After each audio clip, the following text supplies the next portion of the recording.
And good morning, everybody. Welcome to Hot Takes Goodman and Haertl.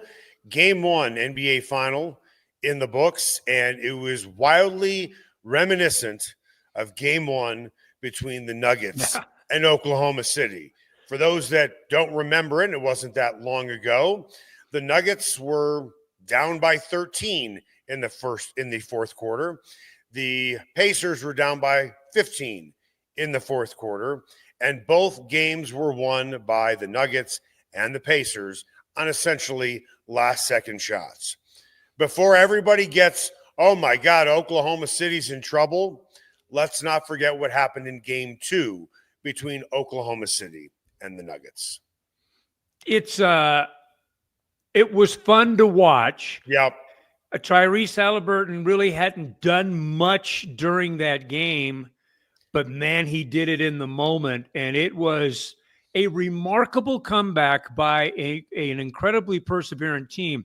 Here's your stat going into that game, Eric. Yeah. The Oklahoma City Thunder 29-1 against teams from the Eastern Conference.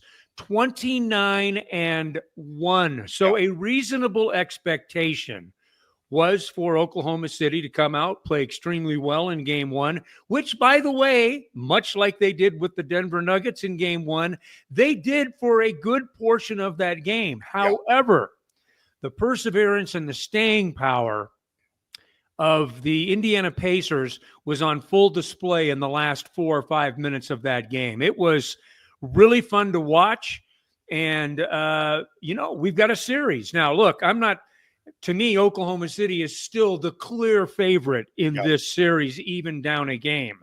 But at the very least, Indiana's fired the first salvo, and it's made it more interesting. Well, the Nuggets fired the first salvo. Yes, they did. And I understand it did go to 7 games. And in Game 7, the game wasn't even close. No, right. But let's put something into perspective here. And I know people say, no, wait a minute. It's a game that you're playing for the championship, meaning you're playing in a championship series. There is always, it is human nature when you are up by that much, that late in the game, sometimes emotionally, to take your foot off the gas. And I believe that's what Oklahoma City did again, just like they did with the Nuggets. And I don't think that mistake is going to happen again. Well, you bet. Sometimes the best lessons are the hardest lessons to learn, and at the very least, and I think that Oklahoma City is an incredibly well-coached team. I really do. Not yesterday, because I can tell you right now, they weren't down the stretch yesterday. But here's my point: you got to know who you're playing, and we talk all the time about Sean Payton's demonstrated ability. Well, Indiana has shown demonstrated ability in these playoffs in their ability to play a full 48 minutes, regardless of how far they're up or down. So you've got to respect at least the demonstrated ability of the Indiana Pacers. And for Oklahoma City, they needed to show that they respected the demonstrated ability of a team that has the best player in the world and won a championship 2 years ago. Right. They didn't show the respect in Game 1 in that series, and I don't think they showed the same respect in yesterday's game either. Now, just for fun, I want to put you in a time capsule dating back to yesterday. You are not watching yesterday's game in Denver, Colorado. You are watching yesterday's game in Fort Wayne, Indiana. Thunder clinging to this 3-point lead. SGA the drive inside, shot blocked. Siakam throws it back. Next on 21 Alive News, the man who was brutally beaten at Pike's Pub last week has come forward. Hear what he wants to have happen now. Also tonight, a big night for Pacer fans as Indiana is in the NBA Finals. We'll show you a local business who has seen a boost from the Yes Sirs. Wow. Could you imagine? No. No. And that's what, 21 News alive? I think it's 21 News dead. Yes. Yes. That is, That is beyond the pale. Unbelievable. Wow. Time now for the lead. The lead is presented by Smokin' Dave's Barbecue. It is not just the best barbecue in town, it's one of the best restaurants in town. You can find Smokin' Dave's Barbecue in Denver, Lyons, Longmont, Estes Park, and Greeley. OTAs all wrapped up for the Broncos. Bruce, you were practice yesterday. What stood out to you specifically? Knicks, Estime, or anything else? Well, I mean, there's the throng that is out there, and everybody views practice through their own particular prism. You get a lot of you'll get a lot of terms like flashing. Flashing is a big term that we use in the media. A certain player flashed a couple of times, right? And when you only see 2 practices in 2 weeks out of the 6 that they're doing, you take what you can get as it comes. So there will be invariably in a 2-hour practice, of which we see all of it, you're going to see guys flashing at various times. For instance, Devon Vele made arguably the best catch of the day early in practice. It was his flash moment. He flashed well in that moment. It was a mano-a-mano grab that he went up and got, and it was a well-delivered ball and a great catch, those types of things. I tend to look more, and it just means that I'm a little bit different, but this is my own sensibility. I tend to look a little bit more for how players are being used. Am I seeing any trends? Are we seeing things that might change the view of stuff heading to next week, for instance, with the mini camp, or even late into July for the start of training camp? I watched Evan Engram a great deal yesterday. Evan Engram did not take 1 rep in the position groups with the tight end. All of his reps were with the receiving corps, which I think speaks fairly loudly for what we're starting to see in the development of Evan Engram, who, by the way, looks he's a very lean guy. I will be very interested when you get out there to get your first look at Evan Engram. He doesn't look like a tight end. Right. He looks like a wide receiver, and he plays like a wide receiver, but with more strength, and he plays with fluidity. I like the dimension we're starting to see with Evan Engram. And Sean Payton is being careful not to be he's not going to be exuberant. I mean, we're only 2 weeks into this thing, right? But you can tell the way they're starting to use him a little bit. I thought he was really, I think he's very intriguing to watch. I thought that Troy Franklin was pretty good yesterday too. And he's actually been good in each of the 2 games. And this kind of fits into yours and my discussion of what are guys doing to build upon the foundation that they laid last year. You can argue about how firm a foundation Troy Franklin laid for himself last year. But at the end of the season, he was catching those little bubble screens and getting into the end zone and doing some things that you kind of said, okay, Franklin's starting to get it a little bit. You know what we're not seeing, Bruce? We're not seeing Troy Franklin get barked at every other play by the coaches. Which you and I sat there like, oh my God, the tongue lashing this kid is taking last year every time we were at practice. And obviously that was for a reason. This is a guy that they see a lot in. My God, his straight line speed he and Marvin Mims just really remind you about how much speed this team potentially has down the field. They've really got a lot of speed potentially down the field. So that was kind of fun to watch. Q Richardson, a guy that I think most of us are paying attention to in terms of a developing project, even though he played at Alabama. Now, look, this is a non-contact thing, and you don't make too much out of guys not in pads playing physical positions where you need to be in pads to make any sort of assessment. Let me just But boy, I'll tell you what, he's quick. He's quick off the ball. Go ahead. Okay. when you watch the combine and you see a quarterback chuck the ball 70 yards in the air Right.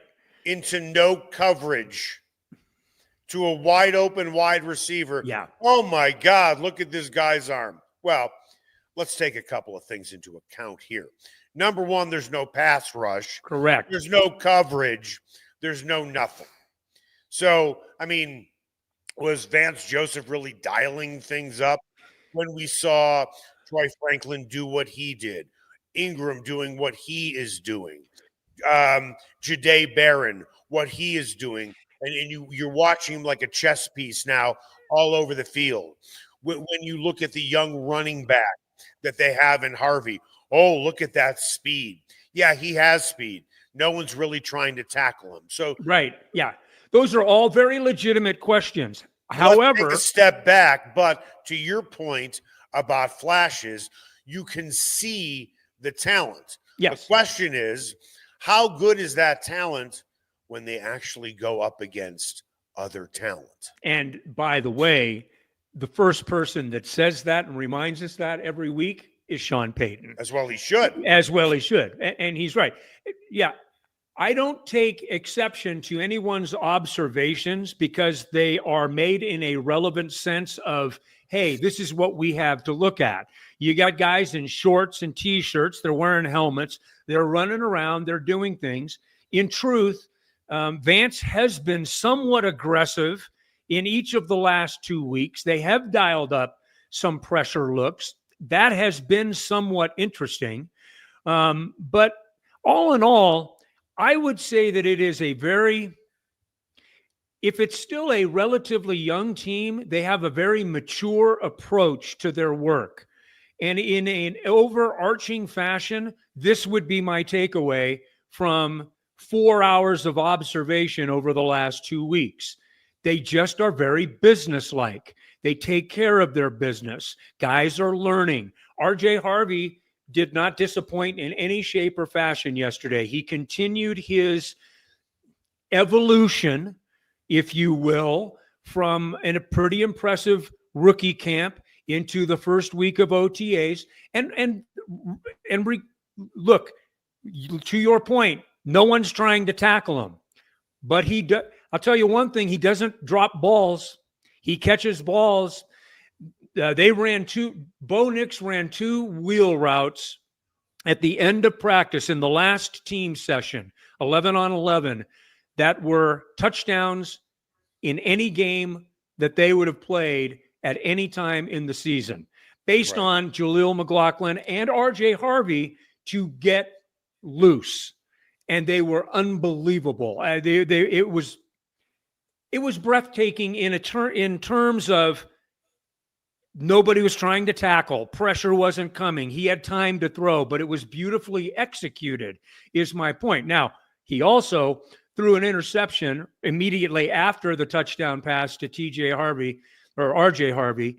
And it was his only interception in the last 2 weeks. And then he finished the drill with an incompletion, only his second incompletion of 8 team sessions, which 8 times 4, 32 plays that they've run 11 on 11 over the last 2 weeks. I think they're on schedule, Eric. That's what I have from an overarching, point of view. They're on schedule. I can see why Sean Payton is pleased with the progress that he's seen. Guys have shown up in large numbers. John Franklin Myers, the only holdout, will be in camp next week for the mandatory mini camp. I think the Broncos are on schedule for whatever that is in OTAs. I think the one thing that really helps going into this OTA is with younger players, Franklin, Vele, Harvey, so on and so forth. Yeah. You now have a quarterback who has come out and said publicly, I'm not thinking about the offense. I'm thinking about the defense. But I'm going to take that a step further, having nothing to do with him. Now, by rote, he knows where everybody should be, as opposed to thinking about last year, where should I be? Now he is so far past that, he can tell a rookie and Harvey where he needs to be. Franklin, second-year player, where he needs to be. they lay, so on and so forth. And going back to Sean Payton saying, let's pump the brakes a little bit. Yeah. And you and I both believe, let's pump the brakes a little bit. You're not going up against tight coverage. You're not facing pressure, so on and so forth. I wish the national media at ESPN would get what we get, because honestly, they're not even out at practice. And right now they are talking about Shedeur Sanders, who is actually ready to go into Canton right now with the way that he is throwing at Browns camp. We don't even know and it's not a knock on Shedeur Sanders. I wish the kid nothing but success. Okay? He was a 5th-round pick because of things that he said and he did and his dad said and things his dad did. So he fell because the NFL wanted nothing to do with him. But no one can question that the guy does have talent. Maybe he doesn't have a John Elway type arm. Maybe he doesn't have a processor like Peyton Manning. But when you look at, Shedeur Sanders was 11 for 16 with 3 touchdowns and no interceptions in practice. Which team was he facing? Was he facing the first-team Browns defense, the second team? Remember, what are there, 5 quarterbacks there? Were they facing the 5th-team defense? Considering he's probably on the bottom of the depth chart. Who is he facing? The trainers? Yeah, and I say this with all due respect to our friend Mark Thews, who is no longer with the team. Mark is a guy who came in with Josh McDaniels and found a way to survive the nuclear holocaust and remained with the team after Josh McDaniels left. Was Shedeur Sanders throwing against Mark Thews, who actually did front office stuff, but was actually on the field too? Who is Shedeur Sanders throwing against? So we should always just take a step back to your point. With that, Harvey has shown speed. He has shown that he has good hands. With that, a lot of people felt, man, if Amari Hampton's on the board, got to take him. Clearly, Sean Payton was willing to take a pass on him and did take a pass on him. So have you seen enough in Harvey, even though you haven't seen Hampton with the Chargers?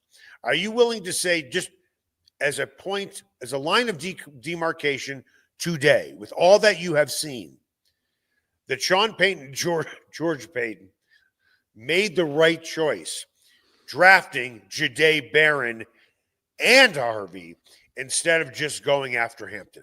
You've seen enough out of Harvey to say that was worth the gamble.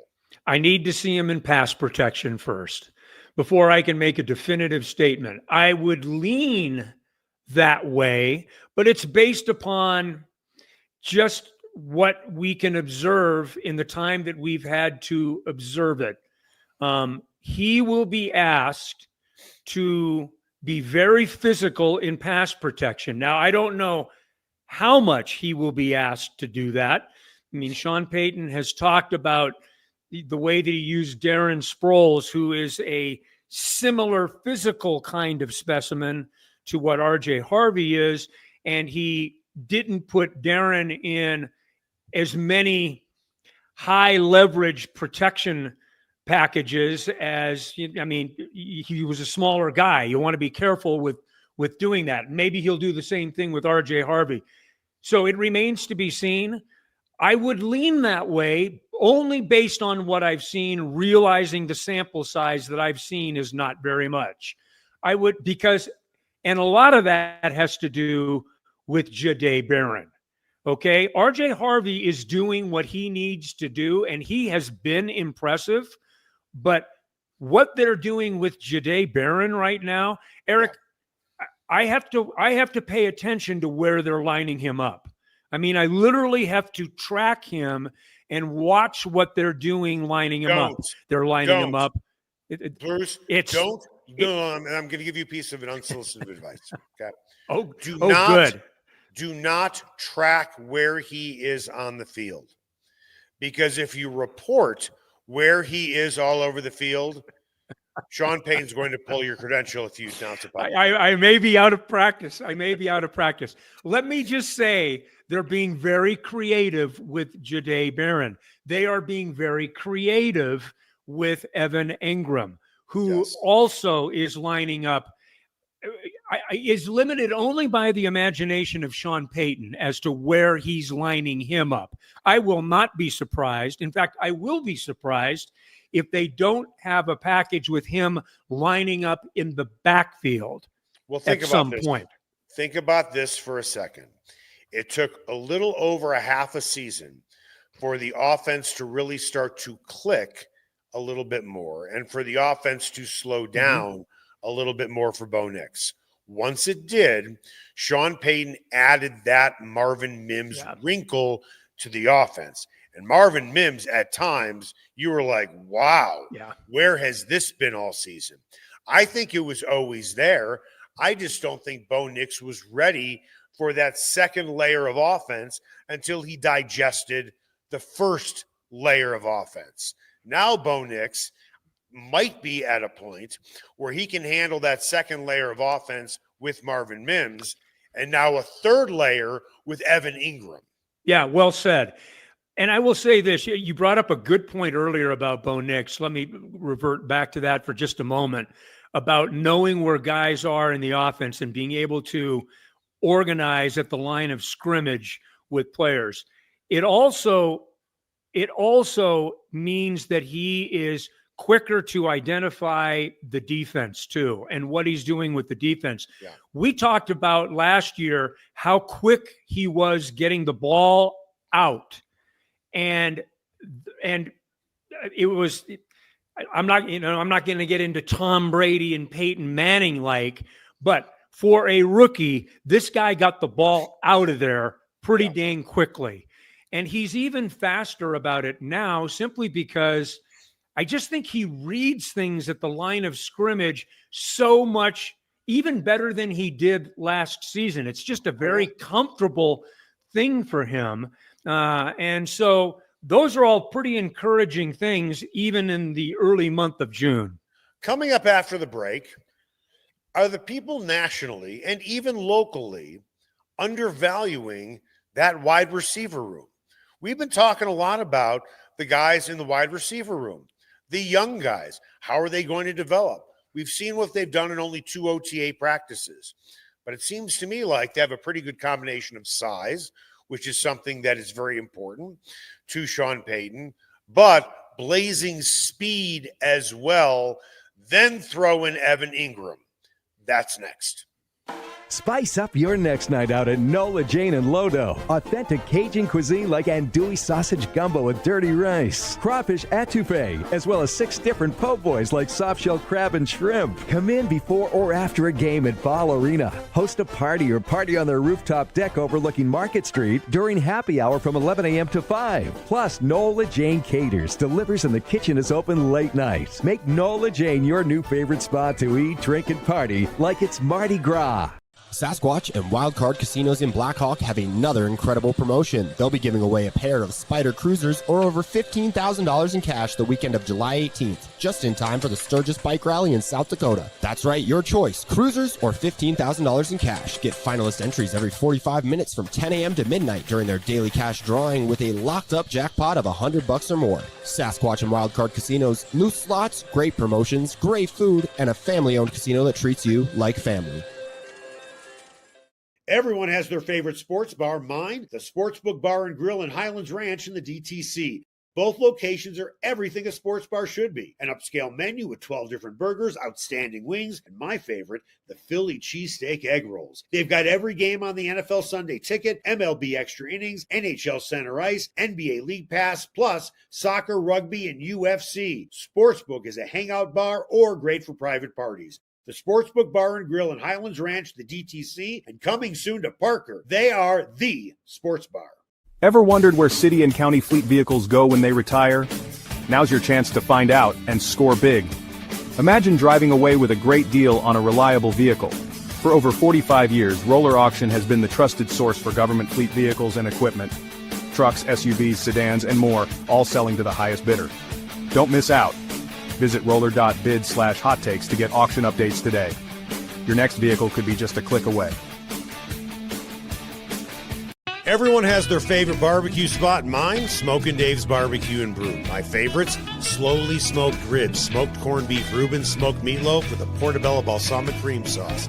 don't forget about Smokin' Dave's 16-hour smoked brisket and pork with one of their 4 homemade barbecue sauces. Great sides, you bet. Barbecue beans made with pork and brisket and their southern corned bake. Man, you got to try it. Plus, they have amazing non-barbecue entrees on the menu. Go where I go, Smokin' Dave's Barbecue and Brew in North Denver. I want to take a closer look at the Broncos wide receiver room. I want to start with this. And it was a high compliment when he came in. What do we need Tim Patrick for when Devon Vele is basically Tim Patrick? Are we starting to see that Devon Vele is becoming that reliable set of hands already this early? Then throw in Troy Franklin, who is young. By the way, Devon Vele is 27 years old. Yes, right. Okay. But then again, Tim Patrick really didn't get a lot of playing time, if any, until he was about 27 either, 26, 27. Yeah, a couple of Utah guys. Okay. Here. Well, I thought at BYU you take the time off because you go on. Oh, they do it at Utah too. Yeah. Okay. Right. With that, you see the speed that you have in Franklin. You see the speed that you have in Mims. And we know, watching the end of the season, Mims was heavily involved, and he made some really big plays. Mm-hmm. Of course, you have Cortland Sutton, throw in Evan Engram. Are we maybe undervaluing, because of the youth, how good this wide receiver room could be? Yes. And yes, I would say so. It's an interesting thing. They being the Broncos, they return about 86% of their roster from a year ago. I believe it's the highest percentage of returning players of any NFL roster in the NFL. I think there's going to be very little position. There's going to be competition. I'm not sure how many questions there are going to be about rooms. I think that those are fairly well set.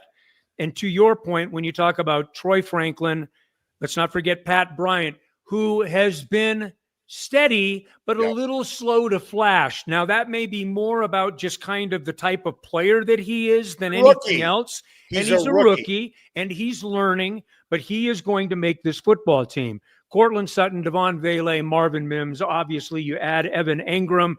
The one guy that from the outside looking in that I will just tell Broncos country to kind of pay attention to a little bit once we get into training camp, because I think he's going to be there, is Joaquin Davis, the kid out of North Carolina Central.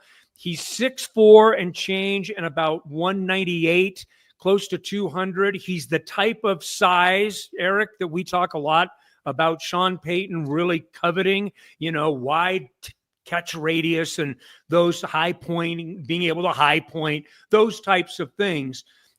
He is an X, a Y, or a Z. Let's really drill deep right now so we could talk over everybody's heads. Well, it'll be an outside guy probably more than anything else, but we'll have to wait and see. And I don't know. And there may not be enough room at the inn, because I think you're going to carry 6. And Evan Engram is one of those guys who, kind of defies description as far as his position. But yes, I would say, it begs the question, and I'll just throw this at you. Who's got the best receiving core in the AFC West? We've talked about the AFC West. Quarterbacks, they're loaded, minus the Raiders at this point, but that'll be taken care of at somewhere along the line. They're taken care of with coaches. You can make the argument there's at least 3 outstanding defenses in this division. What about the receiving cores? I mean, we think of the Chargers and we think of Ladd McConkey, who's a hell of a player, probably a top 15 receiver maybe in the NFL right now. I give him his flowers. Yep. But is there a great deep receiving core in the AFC West? I don't think anyone can say that with certainty. But I'll say this. Yeah. I'm going to flip that around on you. Go ahead. There isn't a great receiving core, but there is a great unit that can shut down any receiving core. and the Broncos have that. Yes, I would agree. I would agree with that. For 6 games, they have that. Now, granted, you have Justin Herbert. Granted, you have Patrick Mahomes. But when you combine the Broncos pass rush with that secondary, you're going to have a lot of opportunities to sack the quarterback, no matter how slippery Mahomes is and no matter how slippery Justin Herbert can be.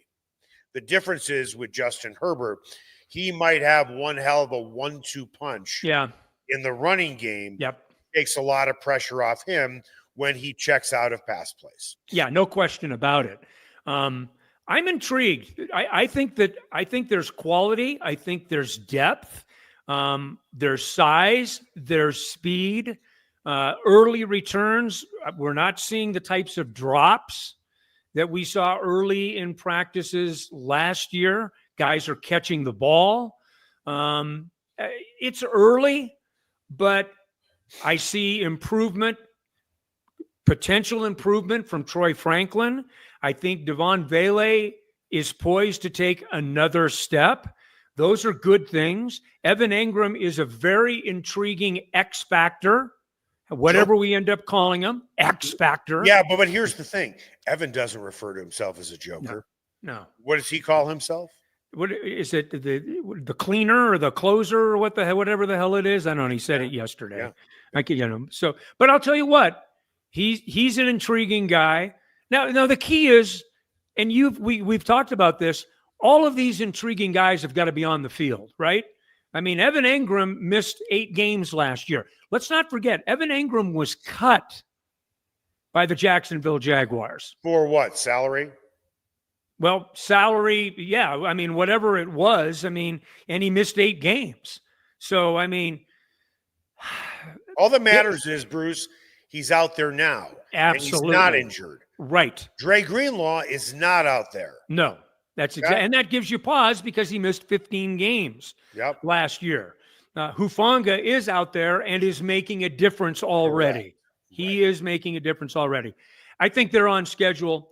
I think that there's a lot to be. If you want to make this statement in the month of June, do it at your own caution, at your own risk. But I think for where they need to be at this particular point, they are there, and maybe in some areas with their maturity, their work ethic, with the returning talent, the amount of returning talent that understand the way things need to be done under Sean Payton, they're in a pretty good place right now. All right, Bruce, I looked at the clock and timed how long it took you to get that last word salad out of your mouth. Okay. You could have summed it up in 2 words. Cautiously optimistic. I would even be stronger than that. So give me the next level beyond cautiously optimistic. How about confidently optimistic? Ooh. You might be onto something. I might. I'll have to look. I'll have to get my thesaurus out and see if I can find a tweener somewhere in there. Hey, I'm not going to start waxing poetic about where the Broncos are, but they are certainly further ahead, as you would expect them to be, than they were at this time last year, quite a ways ahead of where they were. Real quick, want to tell you about the latest promotion over Sasquatch and Wildcard Casinos. Are giving away a pair of Spider Cruisers or $15,000 in cash the weekend of July 18th. That's just in time for the Sturgis Bike Rally in South Dakota. That's right, your choice. $15,000 in cash or a pair of cruisers. Get finals entries every 45 minutes from 10 a.m. until midnight during their daily cash drawings with a locked up jackpot of $100 or more. Sasquatch and Wildcard Casinos. Loose slots, great promotions, great food, a family-owned casino that treats you like family.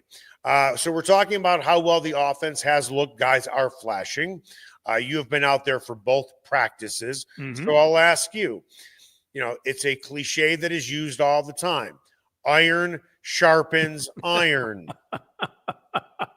You love that. Come on, man. No, I don't love it. That's what everybody says, though.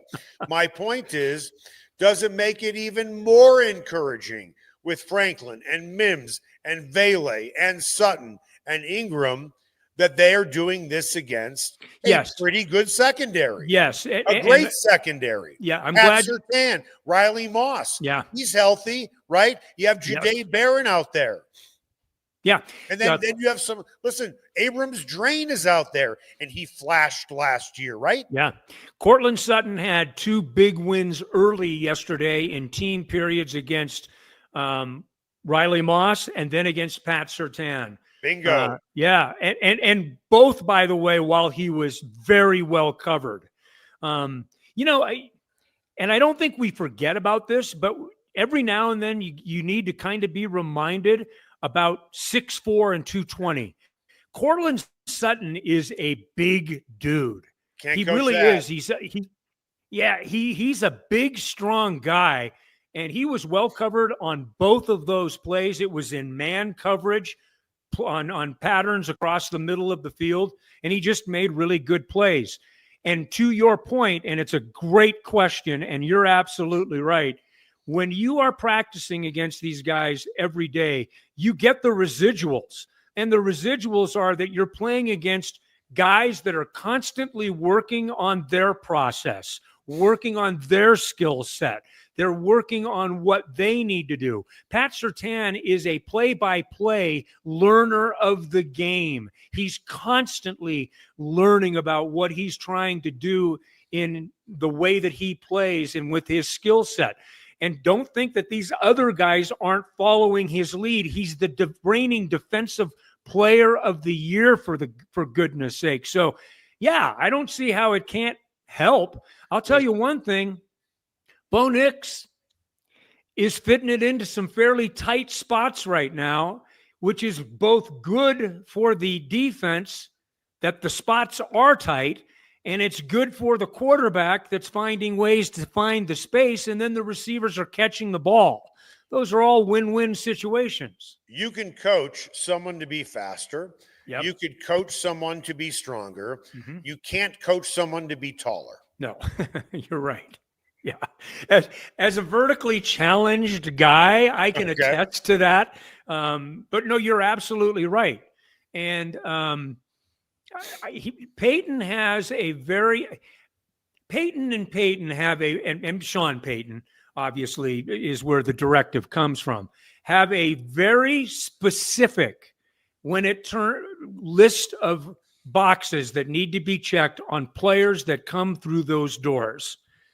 What kind of teammate are they? What kind of skill set do they bring to it? What kind of size do they have to deliver that skill set in?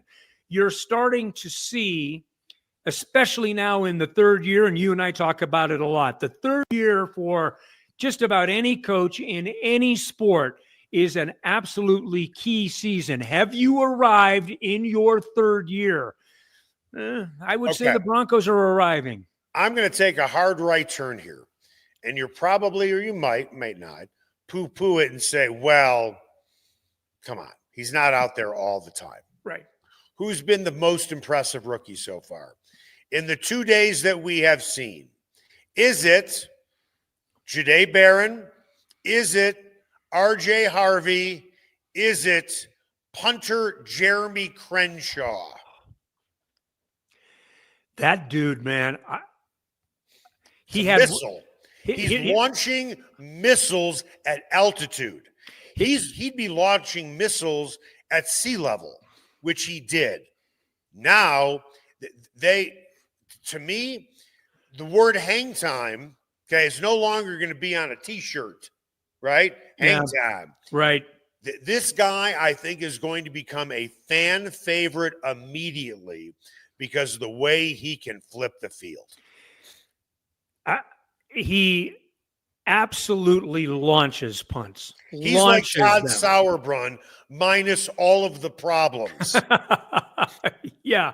Well, he's like your boy Ariza over in Kansas City, right? I mean, a guy that just has really no limitations. And his first kick yesterday was his worst one, and it was 42 yards with decent hang time.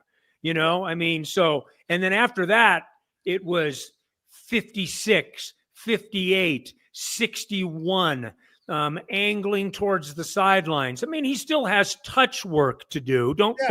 I mean, he's gone from, just kicking the hell out of the ball at Florida to now being selective about how he kicks the ball in the NFL. It's a very, as you know, obviously, it's a very real thing. All three of them have been very impressive to me. And then Q Robinson and Savion Jones have had moments. I'll get back to flashes. I mean, you've got all of a sudden that's 5 guys that you're looking at thinking, well, wait a minute. Now, I'm not saying that Robinson and Jones are going to be in the rotation. I'm not saying that.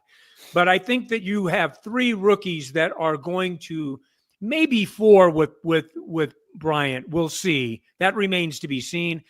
Let's say 3.5, I think, are going to be in the rotation, and 3 of them are going to be frontline guys. Well, let's look at last year's draft. Bo Nix, impact. Jonah Ellis, flashed at times. Troy Franklin had some struggles, also flashed. Chris Abrams-Drain, when he played, he was good. Yeah. Estime, still a rookie. Devon Vele certainly made an impact. They got a lot of value out of last year's draft class for year 1. It's going to be interesting and maybe exciting to see what they could do in year 2. The guys that you just rattled off, 4 or 5 of those guys are going to play. Yep. Yeah. Oh, I'll guarantee you. And by the way, they're going to play on what many consider to be a top 10 roster in the NFL. Yeah. Think about that for a second. And Robinson and Jones in particular will be important special teams guys. And that's important for what they're doing. They spent a lot of time yesterday in special teams. It's kind of interesting to watch. But no, I agree. They've got a lot of things percolating right now. We get to see them a little bit more next week, so it'll be kind of fun to watch them over the period of a few days. But good returns over the first 2 days without being silly about it. And I always, when people ask me about it, I always say you got to remember when it is. It's the early part of June. We are still 94 days out from the start of the season. A lot can happen between now and then. That's going to do it for us. Hot Takes Goodman and Haertl. Make it the best possible weekend you can.